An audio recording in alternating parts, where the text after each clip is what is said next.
आला की भाज्याही कमी येतात. त्यातल्या त्यात आठवड्याचा बाजारही नव्हता. काय भाजी करावं सुचतच नव्हतं. मग काय दिसले ते बटाटे. रसरशीत चमचमीत अशी बटाटा भाजी बनवली. नमस्कार मंडळी, श्रीदेवी किचन प्रतिभाज रेसिपीमध्ये खूप खूप स्वागत आहे. आज आपण चपाती, भाकरी, भातासोबतही खाता येईल, शिवाय रोजच्या साहित्यात कमीत कमी मसाल्यातील बटाटा भाजी बनवतोय. अगदी साधी, सोपी अशी आणि चविष्ट. सुरुवात करूया. तर बटाटा भाजी किंवा बटाट्याचा रस्सा बनवण्यासाठी इथे मी मध्यम आकाराचे असे हे 5 बटाटे घेतले आहेत. मध्यम ते लहान आकाराचे बटाटे आहेत. वजनी म्हणाल तर एक पाव किलो एवढे बटाटे आहेत. तर बटाटा आता आपण धुवून घेऊयात. हवं तर तुम्ही बटाटे न उकडताही भाजी बनवू शकता. इथे मी बटाटे उकळून घेणार आहे, म्हणून बटाटे धुवून घेतले आणि आता उकळण्यासाठी ठेवते. आता बटाटा आपला उकळून होतोय तोपर्यंत इथे आपण कांदा चिरून घेऊयात. चिरण्याचे साहित्य तयार करून घेऊयात. यापेक्षाही जर इंदोर बटाटा असेल, वरती जाळी असते, भरपूर अशी माती असते, त्या बटाट्याची भाजीही खूप छान लागते. मिळत असेल इंदोर बटाटा तर नक्की घ्या, किंवा नेहमीचाही बटाटा असेल त्याचीही भाजी या पद्धतीने छानच होते. पण बटाटा जर गोड असेल, थोडासा असा वास घेऊन पाहिजे, गुळचट असा वास येतो तो बटाटा, म्हणजे त्याचा रस्सा थोडासा गुळचट असा होतो, गोड लागतो. म्हणून बटाट्याला जरी माती असली तरी काही हरकत नाही घ्यायला. किंवा इंदोर बटाटा कसा ओळखायचा, गोलसर असतो आणि वरून जाडी भरपूर माती असते, तसा इंदोर बटाटा असतो. जास्त जुनाही बटाटा घेऊ नये. थोडासा आतमध्ये चिरल्यावर काळपटही असतो आणि गुळचटही असतो, तर तो बटाटा टाळावा. आता इथे माझ्याकडे शेंगदाण्याचा कूट नव्हता, म्हणून मी अर्धी वाटी भाजलेले दाण्यांचा असा कूट करून घेतला आणि त्याच मिक्सरच्या भांड्यामध्ये आपण एक छोटंसं कोरडं वाटण करूयात. 2.5 ते 3 इंच सुक्या खोबऱ्याचे काप करून घेतला. छोटूसा अद्रकचा तुकडा, 10 ते 12 लसूण पाकळ्या आणि कोथिंबीर पाणी न घालता असंही इथे मिक्सरला फिरवून कोरडं वाटण करून घेतलं. आता बटाटेही आपले उकळून झाले होते. थंड करून घेतले, साल काढून घेतली आणि बटाट्याच्या अशा या फोडी करून घेऊयात. आपण चिरण्याचे साहित्य तयार करून घेतले तेव्हाच बटाटे उकळायला घातले होते. नवशिक्यांसाठी एक छोटीशी टीप, जर तुम्ही पिवळ्या बटाट्याची भाजी बनवत असाल तर बटाटा थंड होऊन मगच फोडी करा. तर हे पहा, बटाटा पूर्ण थंड झाला तर अजिबात असा चिकट नाही किंवा हाताला चिपकत नाही आहे. तुम्ही बटाट्याची फोड पाहू शकता.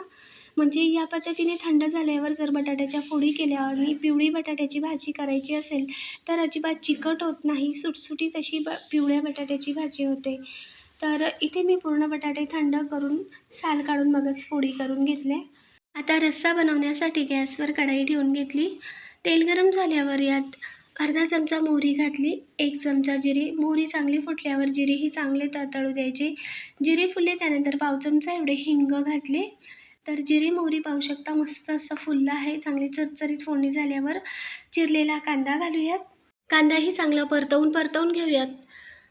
कांदा असा थोडासा मऊ होत आला की यात घालूया कढीपत्त्याची पानं.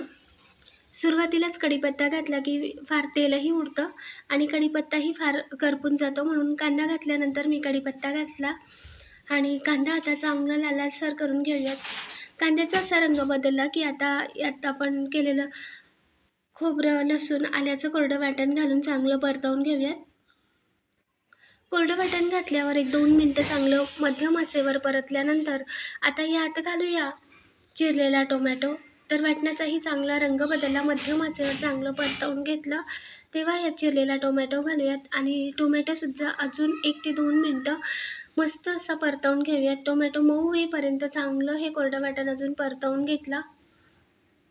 चांगलं कढईने तेल सुटायला लागलं की तेव्हा यात पावडर मसाले घालूयात. अर्धा ते पाव चमचा एवढी हळद, 1 ते 1.5 चमचा एवढी लाल मिरची पावडर, 1 चमचा धने पावडर, सोबतच 1 चमचा एवढा कांदा लसूण मसाला आणि अर्धा चमचा एवढा गरम मसाला. पावडर मसाल्यावर आता थोडंसं पाणी घालूयात, म्हणजे मसालेही करपणार नाहीत.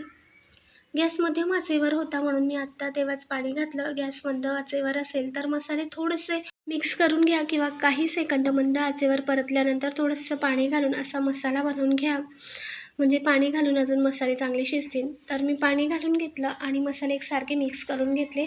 मंद ते मध्यम आचेवर मसाले चांगले एकजीव केल्यानंतर आता यात पुन्हा ज्या भांड्यात आपण कोरडं वाटण केलं होतं त्यातच थोडंसं पाणी घातलं आणि यात मिक्स करूयात.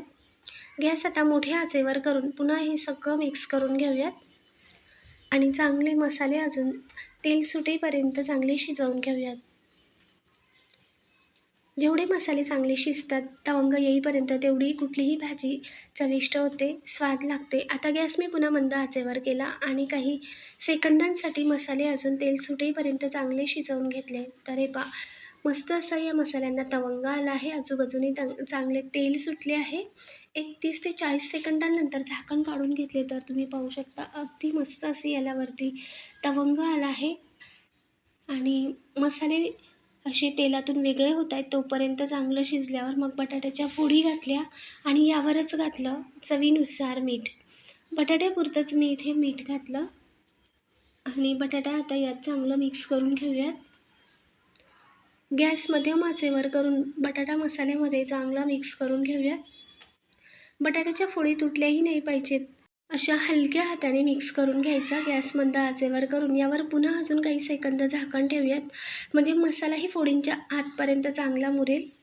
तर हे पहा, अजून एक 20-30 सेकंदांनंतर झाकण काढून घेतले आणि तळापासून आता सर्व हे मिक्स करून घेऊयात. एकदा पुन्हा भाजी हलवून घेतली आणि आता आपल्याला जेवढा रस्सा हवा आहे तेवढं यात पाणी घालूयात. तर इथे मी 1 ते 1.5 ग्लास एवढं गरम पाणी घातलं. गरम पाण्यामुळे रश्श्यालाही तवंग छान येतो, तर्रीही मस्त येते, म्हणून मी इथे थोडंसं गरम पाणी करून घेतलं. हवं तर थंड पाणी घालू शकता, बटाटा आधीच शिजला आहे, पण तरीसुद्धा मस्त असा तवंग येतो गरम पाण्यामुळे. हे पहा, आत्ताच किती छान तर्री आली आहे. अजून उकळी आल्यावर मस्त असं या भाजीला तवंग येतो. तेवढंच ही रस्सा भाजी खायला चविष्ट लागते, अगदी स्वाद अशी लागते. तर जेवढा रस्सा हवा होता तेवढं मी यात पाणी घालून एकदा भाजी वाढवून घेतली आणि थोडीशी उकळी आल्यासारखी झाली. यात 2 ते 2.5 चमचा एवढी शेंगदाण्याचा कूट घातला. दाण्यांचा कूट घालून वरून आता थोडंसं चवीनुसार मीठ घातलं. मला मीठ थोडं कमी वाटत होतं म्हणून मी अजून एक पाव चमचा, अर्धा ते पाव चमचा एवढे मीठ घातले. एकदा पुन्हा मिक्स करून घेऊयात. तळापासून सर्व ढवळून घेतलं. दाण्यांचा कूट तुम्ही सुरुवातीलाही घालू शकता, पण असं वरून घातल्यावर अजूनच ही भाजी तेवढी स्वाद आणि मिळून येते. तर हे पहा, एकदा खळखळ उकळी आली. आता पुन्हा गॅस मंद आचेवर केला आणि यात पळी ठेवून 1-2 ते 3 मिनटं पळी ठेवून अशी ही बटाटा भाजी शिजवून घेतली, म्हणजे बटाट्याच्या आतपर्यंत रस्सा मुरतो आणि आतपर्यंत बटाटा मऊसूत असा शिजतो. बटाटा मऊसूतही शिजेल आणि फोडीही अख्ख्याच राहतील. तर हे पहा, एकूण बटाट्याची फोड अशी सुटसुटीत आणि अख्खी आहे. तर बटाटाही तोडून दाखवते. हे पहा, आतपर्यंत बटाट्याच्या ग्रेव्ही मुरली आहे, तेवढंच रसरशीत अशी ही बटाटा भाजी झाली आहे. अगदी तर्रीदार आणि तवंग असा आला आहे. मस्त अशी ही बटाट्याची भाजी झाली. अजून एखादी मिनटं मंद आचेवर अशीच ठेवली. गॅस बंद केला. वरून भरपूर चिरलेली कोथिंबीर घालूयात आणि गरमागरम चवदार अशी बटाटा भाजी सर्व करूयात किंवा बटाट्याचा रस्सा सर्व करूयात. ह्या बटाट्याचा रस्सा तुम्ही चपातीसोबत, भाकरीसोबत, भातासोबतही खाऊ शकता. दुपारच्या जेवणात 2 भाज्या बनवण्याऐवजी एकच भाजी बनवू शकता. अगदी चमचमीत, रसरशीत आणि तेवढीच चटपटीत स्वादिष्ट अशी ही बटाटा भाजी झाली आहे. छोटंसं निवेदन. रेसिपी आवडल्यावर लाईक करा, शेअर करा, सबस्क्राईब करा, कमेंटद्वारेही सांगा. धन्यवाद.